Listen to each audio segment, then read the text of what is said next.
আন্তর্জাতিক শ্রমিক দিবস উপলক্ষে বাংলাদেশ জাতীয়তাবাদী শ্রমিক দল আয়োজিত আজকের এই জনসভার সম্মানিত সভাপতি, মঞ্চে উপস্থিত বাংলাদেশ জাতীয়তাবাদী দলের সম্মানিত মহাসচিব জনাব মির্জা ফখরুল ইসলাম আলমগীর সহ উপস্থিত সম্মানিত স্থায়ী কমিটির সদস্যবৃন্দ, মঞ্চে উপস্থিত বিভিন্ন পর্যায়ের নেতৃবৃন্দ, আমার সামনে উপস্থিত প্রিয় ভাই ও বোনেরা, শ্রমিক ভাই ও বোনেরা, আসসালামু আলাইকুম।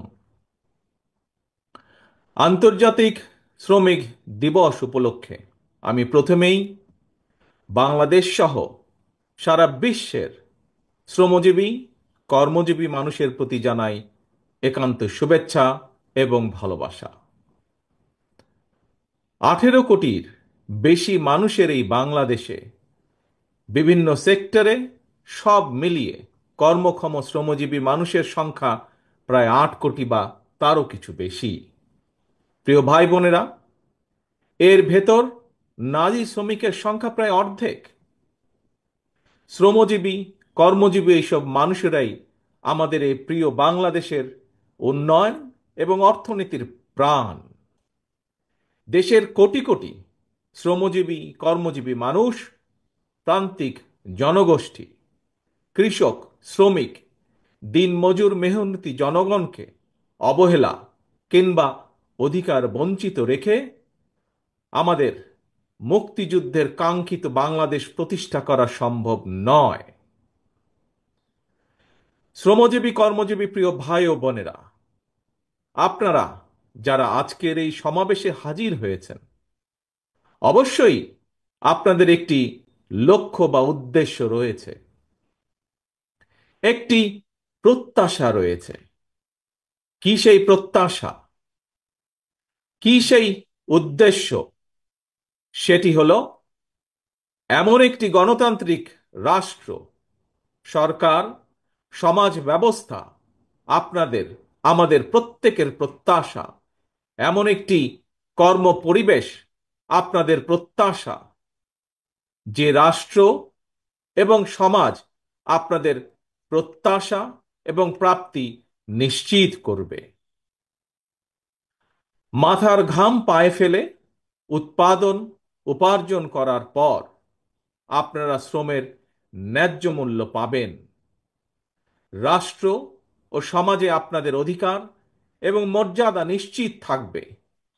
এমনই একটি গণতান্ত্রিক রাষ্ট্র, সরকার, সমাজ ব্যবস্থায় আপনাদের সহ আমাদের সকলের প্রত্যাশা। এমন একটি বাংলাদেশ প্রতিষ্ঠিত হলে আপনারা ভালো থাকবেন, আপনাদের পরিবার ভালো থাকবে, বাংলাদেশ ভালো থাকবে। আপনারা ভালো থাকলে দেশ ভালো থাকবে। দেশ এবং জনগণ ভালো থাকলে, দেশে জনগণের অধিকার প্রতিষ্ঠিত থাকলে কেউ বাংলাদেশকে তাবেদার রাষ্ট্রে পরিণত করতে পারবে না। সুতরাং দেশে জনগণের অধিকার প্রতিষ্ঠিত থাকা না থাকার সঙ্গে, জনগণের ভালো থাকা না থাকার সঙ্গে কিন্তু দেশের স্বাধীনতা, সার্বভৌমত্বের সরাসরি সম্পর্ক রয়েছে। প্রিয় ভাই বোনেরা, আপনাদের ভালো রাখার জন্য, দেশ এবং জনগণকে নিরাপদ রাখার জন্য, জনগণের অধিকার সুপ্রতিষ্ঠিত রাখার জন্যই আমাদের এই রাজনীতি, বিএনপির রাজনীতি। আমাদের সকলের প্রিয় দল বিএনপির প্রতিষ্ঠাতা, বাংলাদেশের স্বাধীনতার ঘোষক শহীদ রাষ্ট্রপতি জিয়াউর রহমানের একটি কথা এই ক্ষেত্রে আমি স্মরণ করতে পারি। শহীদ জিয়া বলেছিলেন, আমাদের রাজনৈতিক দর্শন হলো জনগণের কল্যাণে কাজ করা। প্রিয় ভাই বোনেরা, জনগণের রায় বিএনপি অনেকবার রাষ্ট্র পরিচালনার দায়িত্ব পালনের সুযোগ পেয়েছে। বিএনপি সরকার প্রতিবারই মানুষের অধিকার এর প্রতি সম্মান রেখে জনগণের কল্যাণে আন্তরিকভাবে দায়িত্ব পালনের চেষ্টা করেছে। এ কারণেই কিন্তু বিএনপির নেতাকর্মীদেরকে কখনোই দেশ ছেড়ে পালিয়ে যেতে হয়নি। প্রিয় ভাই ও বোনেরা, গত ১.৫ দশকে স্বাধীন বাংলাদেশকে পরাধীনতার শৃঙ্খলে আবদ্ধ করে ফেলা হয়েছিল। দুর্নীতি, দুঃশাসন চালিয়ে পলাতক স্বৈরাচার জনগণের স্বাধীনভাবে বাঁচার অধিকার, ভোটের অধিকারকে কেড়ে নিয়েছিল, জনগণকে করেছিল ক্ষমতাহীন। হাজারো শহীদের রক্তের বিনিময়, বীর জনতার গণ অভ্যুত্থানে ৫ই আগস্ট ফ্যাসিবাদের পতন ঘটেছে। কিন্তু ফ্যাসিবাদের পতন হলেও আজও জনগণের গণতান্ত্রিক রাজনৈতিক অধিকার এখনো সম্পূর্ণভাবে প্রতিষ্ঠিত হয়নি। এবং এ কারণেই শ্রমজীবী, কর্মজীবী মানুষ এখনো তাদের নির্বাচিত প্রতিনিধিদের মাধ্যমে নিজেদের দুঃখ দুর্দশার কথাগুলো সরকারের কানে পৌঁছে দেওয়ার সুযোগ পাচ্ছে না। প্রিয় ভাই বোনেরা, এক্ষেত্রে আমি আপনাদের সামনে একটি উদাহরণ তুলে ধরতে চাই। আপনাদের নিশ্চয়ই সকলের কম বেশি জানা আছে, এবছর আলু চাষের সঙ্গে যারা জড়িত ছিলেন আপনারা সকলেই কম বেশি জানেন, দেশে কিন্তু এবছর বার্ষিক চাহিদার চেয়েও বেশি আলু উৎপাদিত হয়েছে। আলুর বাম্পার ফলনের কারণে কৃষকের মুখে কিন্তু হাসি ফোটার কথা ছিল। অথচ আলু উৎপাদন করে কৃষক ভাইরা এখন বিপাকে পড়েছে। একদিকে আলু উৎপাদনের খরচ ছিল দ্বিগুণ, অপরদিকে উৎপাদিত আলু সংরক্ষণ করতে গিয়েও কৃষক ভাইদেরকে দ্বিগুণ খরচ গুনতে হয়েছে। শিল্প কলকারখানা, গার্মেন্ট সহ প্রতিটি সেক্টরেই শ্রমজীবী কর্মজীবী মানুষদেরকে এই ধরনের বহুবিধ সমস্যা মোকাবেলা করতে হচ্ছে। আরো একটি বিষয় আপনাদের সামনে আমি উল্লেখ করতে চাই, সেটি হলো ফ্যাসিবাদী শাসনের অবসান হওয়ার পর এবছর রমজান মাসে নিত্য প্রয়োজনীয় দ্রব্যমূল্য তুলনামূলকভাবে সহনীয় ছিল। এজন্য আমরা আমাদের দল এবং জনগণের পক্ষ থেকে অন্তর্বর্তীকালীন সরকারকে ধন্যবাদ জানাই। কিন্তু প্রিয় ভাই বোনেরা, রমজান শেষ হওয়ার সাথে সাথেই পুনরায় চাল তেলের দাম বাড়িয়ে দেওয়া হয়েছে। চাল তেলের দাম বেড়েছে, কিন্তু মানুষের আয় রোজগার কিন্তু বাড়েনি। তাহলে জনগণ এখন তাদের এমন ভোগান্তির কথা কার কাছে, কোথায়, কিভাবে বলবে? প্রিয় কৃষক, শ্রমিক ভাই ও বোনেরা, দেশে এখন প্রতিনিয়ত সংস্কার নিয়ে শোরগোল চলছে। গণমাধ্যমের খবর কিংবা টিভির টক শো, সবখানেই সংস্কার নিয়ে আলোচনা। কিন্তু সংস্কারের যে এই এত কর্মযজ্ঞ চলছে, এই কর্মযজ্ঞে দেশের শ্রমজীবী মানুষের কণ্ঠস্বর কোথায়? কৃষক শ্রমিকরা তো গ্রামীণ অর্থনীতির মূল চালিকা শক্তি। তাহলে তারা কোথায়, কার কাছে, কিভাবে তাদের সমস্যা সম্ভাবনার চিত্র তুলে ধরবে? কে তাদের প্রতিনিধি? রাজনৈতিক দলের প্রতিনিধি হিসাবে আমরা মনে করি প্রান্তিক জনগোষ্ঠীর দুঃখ দুর্দশা সমস্যা সম্ভাবনার কথাগুলো যাতে রাষ্ট্র এবং সরকারের কানে পৌঁছে, এই জন্যই জনগণের প্রত্যক্ষ ভোটে নির্বাচিত জনপ্রতিনিধি, নির্বাচিত জাতীয় সংসদ এবং নির্বাচিত সরকার প্রয়োজন। কারণ জনগণের প্রত্যক্ষ ভোটে নির্বাচিত প্রতিনিধি, নির্বাচিত সরকার অবশ্যই জনগণের কথা শুনতে বাধ্য।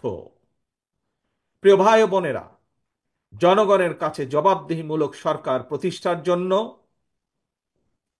রাষ্ট্র, রাজনীতি এবং সরকারের সংস্কারের জন্য বাংলাদেশের পক্ষের রাজনৈতিক দলগুলোর সঙ্গে আলোচনা করে ২০২৩ সালে বিএনপি ৩১ দফা সংস্কার কর্মসূচি ঘোষণা করেছিল। সংস্কার কর্মসূচি নিয়ে বর্তমানে বিএনপি সারা দেশে জনগণের বিভিন্ন শ্রেণী পেশা জনগণের সঙ্গে সংলাপ করে চলছে। পাশাপাশি সংস্কার কর্মসূচি বাস্তবায়নে বিএনপি অন্তর্বর্তীকালীন সরকারের সাথেও আলোচনা করছে। কারণ রাষ্ট্র রাজনীতির গুণগত পরিবর্তনের জন্য যেমন সংস্কার প্রয়োজন, একইভাবে জনগণের রাজনৈতিক ক্ষমতা নিশ্চিত করার জন্য, জনগণের ভোটের অধিকার প্রতিষ্ঠার জন্য প্রয়োজন নির্বাচন। বিএনপি মনে করে সরকার এবং নির্বাচন উভয়টি প্রয়োজন। অন্তর্বর্তীকালীন সরকারের প্রতি আহ্বান, আপনারা একটু সতর্ক থাকবেন। অন্তর্বর্তীকালীন সরকারের একটি অংশ সংস্কার এবং নির্বাচনকে মুখোমুখি দাঁড় করিয়ে ফ্যাসিবাদ বিরোধী রাজনৈতিক দলগুলোর মধ্যে সুপরিকল্পিতভাবে বিরোধ উস্কে দিতে চায়। গণতান্ত্রিক আমি জনগণের মনে এ ধরনের বিশ্বাস জন্ম দিতে শুরু করেছে। তাদের কাছে আমাদের আহ্বান, স্বল্প মেয়াদী এবং দীর্ঘমেয়াদী সংস্কার প্রস্তাবনা প্রণয়ন করুন। কোনো রাজনৈতিক দলের আপত্তি নেই, তবে পাশাপাশি প্রয়োজনীয় সংস্কার সম্পন্ন করে আইন শৃঙ্খলা বাহিনী, বিচার বিভাগ এবং নির্বাচন কমিশনকে প্রস্তুত করুন। সুনির্দিষ্টভাবে আগামী জাতীয় নির্বাচনের রূপরেখা ঘোষণা করুন। অন্তর্বর্তীকালীন সরকারের কর্মপরিকল্পনার পথনকশা গণতান্ত্রিক আমি জনগণের সামনে সুস্পষ্ট থাকলে জনমনে সন্দেহ সংশয় কেটে যাবে।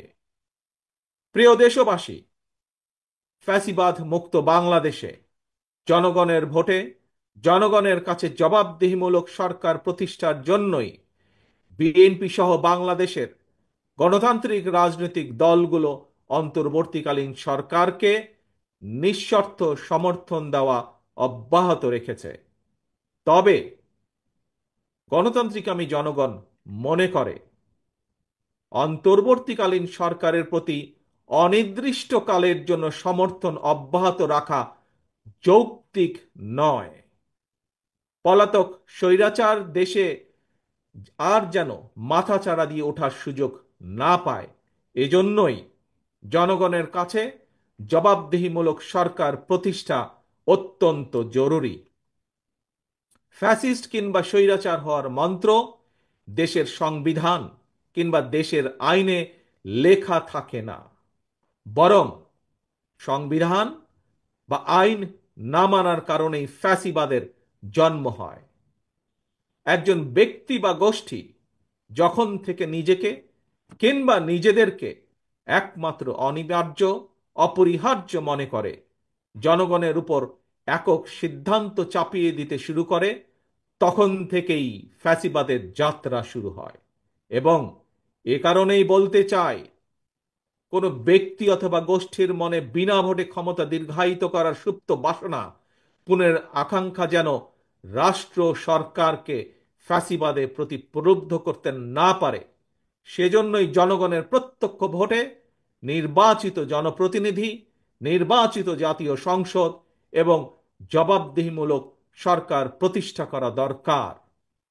নিয়মিত গণতান্ত্রিক চর্চার মধ্যে দিয়ে দেশে মানুষের অধিকার সুরক্ষিত হয়ে উঠে, রাষ্ট্র রাজনীতিতে গণতন্ত্র প্রাতিষ্ঠানিক ভিত্তি পায়। প্রিয় ভাই বোনেরা, জনগণের সরাসরি ভোটের মাধ্যমেই দেশের সরকার গঠিত হয়, সরকারের পরিবর্তন ঘটে। এটি বিশ্বের গণতান্ত্রিক রীতি। তবে রাষ্ট্র স্বৈরাচার কিংবা ফ্যাসিবাদের কবলে পতিত হলে গণবিপ্লব কিংবা গণ অভ্যুত্থানের মাধ্যমেও ফ্যাসিবাদী সরকারের পরিবর্তন হয়। তত্ত্বাবধায়ক কিংবা অন্তর্বর্তীকালীন সরকার গঠিত হয়। এ ধরনের বিশেষ পরিস্থিতির সরকার অবৈধ নয়, তবে এ ধরনের বিশেষ পরিস্থিতির সরকার কখনোই জনগণের সরাসরি ভোটে নির্বাচিত সরকারের বিকল্প নয় এবং বিকল্প হতে পারে না। প্রিয় দেশবাসী, এবার আরো একটি গুরুত্বপূর্ণ বিষয়ের দিকে আপনাদের দৃষ্টি আকর্ষণ করতে চাই। আভ্যন্তরীণ যুদ্ধে লিপ্ত মিয়ানমারের রাখাইনে মানবিক সাহায্য পৌঁছানোর জন্য বাংলাদেশকে করিডোর হিসাবে ব্যবহারের অনুমতি দেওয়ার ব্যাপারে অন্তর্বর্তীকালীন সরকার নাকি নীতিগতভাবে সিদ্ধান্ত নিয়েছে। দেশের স্বাধীনতা সার্বভৌমত্বের সঙ্গে জড়িত এমন একটি স্পর্শকাতর বিষয় সিদ্ধান্ত নেওয়ার ক্ষেত্রে অন্তর্বর্তীকালীন সরকার কিন্তু জনগণকে জানায়নি, এমনকি জনগণের প্রতিনিধিত্বকারী রাজনৈতিক দলগুলোর সঙ্গেও কোনোই আলোচনা করার প্রয়োজন বোধ করেনি। দেশের জনগণকে না জানিয়ে অন্তর্বর্তীকালীন সরকার এ ধরনের সিদ্ধান্ত নিতে পারে কিনা কিংবা নেওয়া উচিত কিনা এই মুহূর্তে সেই বিতর্ক আমি তুলতে চাই না। তবে দেশের স্বাধীনতা প্রিয় জনগণের কে মনে করে করিডোর স্বাধীনতা প্রিয় জনগণ মনে করে করিডোর দেওয়া না দেওয়ার বিষয় সিদ্ধান্ত আসতে হবে জনগণের কাছ থেকে। সিদ্ধান্ত আসতে হবে জনগণের প্রত্যক্ষ ভোটে নির্বাচিত জাতীয় সংসদের মাধ্যমে। এ ধরনের পরিস্থিতিতে গণতান্ত্রিক বিশ্বের দেশে দেশে এটাই নিয়ম, এটাই রীতি। আমাদের বক্তব্য স্পষ্ট, বিদেশিদের স্বার্থ রক্ষার স্বার্থে নয়, অন্তর্বর্তীকালীন সরকারকে সবার আগে দেশের জনগণের স্বার্থ নিশ্চিত করতে হবে। কারণ মিয়ানমার, ভারত, পাকিস্তান কিংবা অন্য কোনো দেশ নয়, সবার আগে বাংলাদেশ। এটিই হতে হবে আমাদের, এটিই হতে হবে আমাদের একমাত্র লক্ষ্য। সারা দেশের শ্রমজীবী কর্মজীবী ভাই ও বোনেরা, আমি বিশ্বাস করি, বিএনপি বিশ্বাস করে, তৃণমূলের জনগণের রাজনৈতিক এবং অর্থনৈতিক ক্ষমতায়ন ছাড়া শ্রমজীবী কর্মজীবী মানুষের ভাগ্যের পরিবর্তন সম্ভব নয়। শ্রমজীবী কর্মজীবী মানুষের অধিকার উপেক্ষা করে কোনো রাষ্ট্র এগিয়ে যেতে পারে না। শ্রমজীবী কর্মজীবী মানুষের শ্রম, ঘাম, মেধার উপর নির্ভর করে একটি দেশের উন্নয়ন এবং অর্থনীতির শক্তিশালী ভিত্তি রচিত হয়। প্রিয় দেশবাসী, 1971 সালের অর্জিত মুক্তিযুদ্ধের বাংলাদেশ, 75 সালের 7ই নভেম্বরের আধিপত্যবাদ এবং তাবেদার মুক্ত বাংলাদেশ, 90-এর স্বৈরাচার মুক্ত বাংলাদেশ, 2024-এর 5ই আগস্টের ফ্যাসিবাদ মুক্ত বাংলাদেশ। দেশের ইতিহাসের প্রতিটি বাঁকে জনগণের একটি সুমহান আকাঙ্ক্ষা। কি সেটি? সেটি হচ্ছে একটি বৈষম্যহীন, নিরাপদ, মানবিক, গণতান্ত্রিক বাংলাদেশ বিনির্মাণ। আজকের এই বিশেষ দিনে দেশের কৃষক, শ্রমিক, মেহনতি মানুষ দল, মত, ধর্ম, বর্ণ নির্বিশেষে দেশের গণতন্ত্র প্রিয় জনগণের প্রতি আহ্বান, কোনো উস্কানি কিংবা অপপ্রচারে বিভ্রান্ত হবেন না। 71-এর মুক্তিযুদ্ধ থেকে আজ পর্যন্ত সকল শহীদদের কাঙ্ক্ষিত বাংলাদেশ প্রতিষ্ঠার জন্য আসুন আমরা ঐক্যবদ্ধ হই, ঐক্যবদ্ধ থাকি। কারণ অনৈক্যের সুযোগ নিয়ে পরাজিত পলাতক অপশক্তি যাতে আর পুনর্বাসিত হবার সুযোগ না পায়, এই ব্যাপারে সতর্ক এবং সজাগ থাকার আহ্বান জানিয়ে কৃষক, শ্রমিক, মেহনতি মানুষ, গণতান্ত্রিক কামী জনগণের সাফল্য কামনা করে আমার বক্তব্য শেষ করছি। আল্লাহ হাফেজ। বাংলাদেশ জিন্দাবাদ।